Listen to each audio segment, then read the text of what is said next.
There's a moment, and if you've been through what I've been through, you'll know exactly what I'm talking about, where everything you thought was your fault suddenly becomes crystal clear. It's not your fault.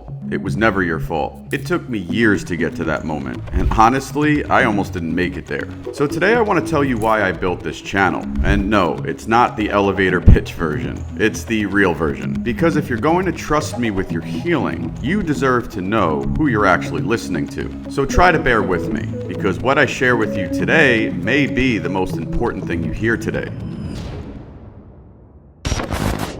For those of you, if it's your first time, I welcome you. For those of you, if you're back, as always, welcome back. My name is Joe. I'm a life, business, and relationship coach, as well as a narcissistic survivor. My parents were divorced from a very young age. I grew up in a home with addiction. Both my parents actually struggled with addiction. Different ways, different times, different levels of visibility. But what I didn't understand at that time, and what took me years of therapy to finally realize, is that growing up in that environment, what it actually does to a child. And it's a bad habit, because it teaches you to read the room before you even read yourself. It teaches you, subconsciously, that love is strictly conditional, that you earn your safety by being useful, being small, being whatever that moment needs you to be. And sadly, it teaches us that our needs need to come last if we want to be loved. And here's what nobody tells you about learning those lessons as a child. You carry them into every single relationship you ever have. Every single one of them. And then it happened. My mother, after struggling with addiction for 55 years, finally passed away when I was 25 years old. And within the grief of losing her, and the chaos of that loss, I didn't realize that I had already walked straight into the arms of someone who had been watching me very carefully. Somebody who could see exactly how I was wired, how vulnerable I was to pleasing other people, and knew exactly what to do with it. I spent years in a long-term relationship with a covert narcissist, and I truly want to be careful here, because I'm not telling you this because I'm looking for some sort of sympathy from people.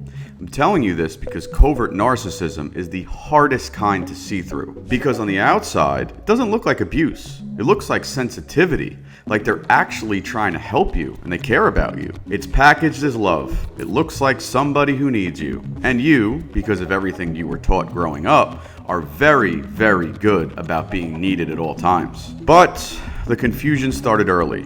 I started questioning my own memories, my own reactions, and my own instincts. Was I being too sensitive? Was I asking for too much? Was the problem just always me? The answer, after years I eventually learned, was no. But getting to that answer cost me years. It cost me my sense of self. It cost me relationships. And it cost me the ability to trust my own judgment for a very long time. So if any of this sounds familiar, you might be onto something. Here's the thing about narcissistic abuse that most content in this space gets completely wrong. They focused on the narcissist themselves, the tactics, the patterns, and the red flags. And yes, we do cover that on this channel, and I do think it's important to know about that stuff to protect yourself. But that's not what actually sets you free. What sets you free is you genuinely understanding what actually happened to you inside your body, inside your nervous system, inside that part of your brain that learned very early on in your childhood that chaos was normal and calm was dangerous. That's the real work, and that's what we do here. The turning point for me, though, wasn't dramatic. I didn't wake up one day and say, I'm done with this. I know what's wrong. I'm gonna fix it. It was a lot slower than that. Much more gradual. Decade of therapy, decade of self-work, a decade of making decisions that felt so terrifying because I'd spent so long letting someone else make them for me. I started going after, emotionally, what I needed rather than what felt safe. Because ultimately what felt safe is what was really holding me back in the first place. And that's not my fault. That's not your fault. It was hardwired from childhood.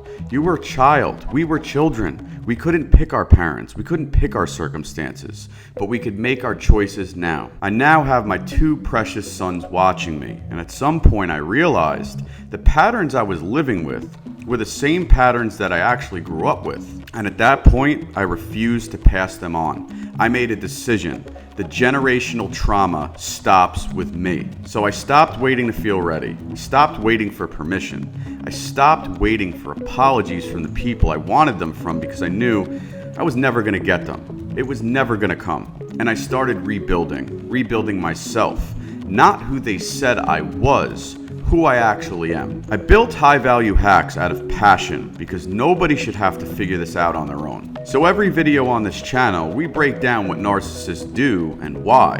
We talk about no contact, the real version of no contact, not the fake one. We talk about what happens to your nervous system when these things go on.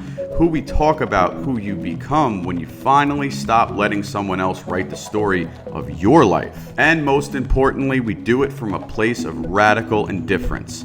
Not anger, not obsession, complete and total detachment. Complete and total detachment from the person that's been trying so desperately to define you. So if you're new here, be sure to subscribe. Not because I'm asking you to, because you didn't find this channel by accident. You're not crazy. And the person you're becoming on the other side of this, they're worth every uncomfortable step it takes to get there. Stay loving, stay strong.